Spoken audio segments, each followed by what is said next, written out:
Hey, howdy, hey friends and neighbors. I have a ridiculous camera setup today. No, actually it's a pretty good camera setup.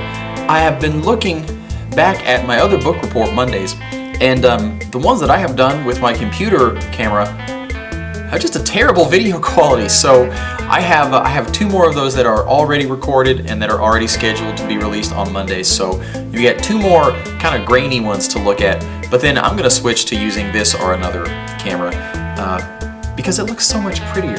And don't you want to see this? Don't you want to see this in the nicest possible resolution? Of course you do. Anyway, where's the book?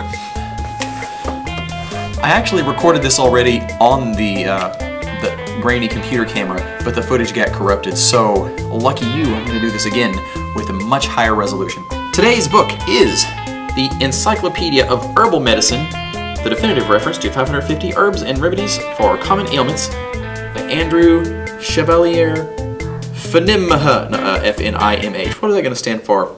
Fellowship of Natural Medical Herbalism, something like that. And this actually is a kind of handy book. It makes a really nice coffee table book. It has lots of pretty pictures. Here. Oh, that's so pretty. And it does go over a lot of plants. This is a, okay, so this is not a foraging book. This is an herbal medicine book. It does not show you how to identify these plants in the wild. It shows you how to use them once you already have them. And it organizes itself by scientific name rather than common name, which is really good if you want to make sure that you haven't confused two plants for one another. But it's really inconvenient if you don't know the scientific names, although it's a great way to learn them.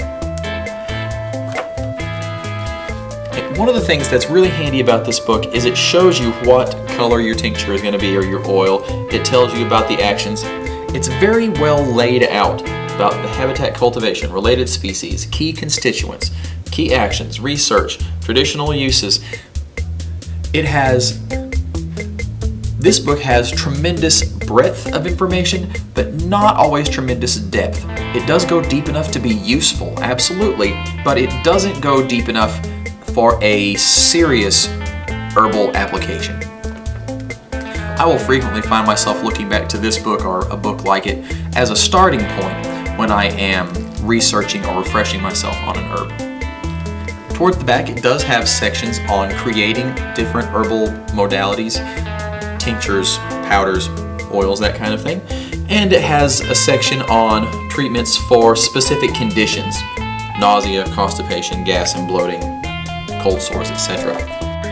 Hi everybody, back on the bad camera again. Sorry for the noise and everything, I have my kids here. The memory card ran out on the other camera, so let me just quickly wrap it up here.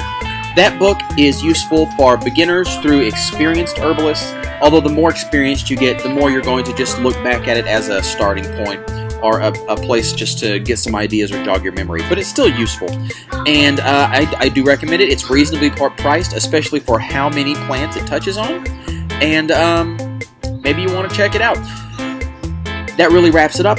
I will have another video next week on the bad resolution camera. Sorry, two more of those, but then I'm going to switch over and just start using the better camera part. Until next time, keep your eyes out for the plants and the zombies and the good book deals, and I'll wish you some happy foraging.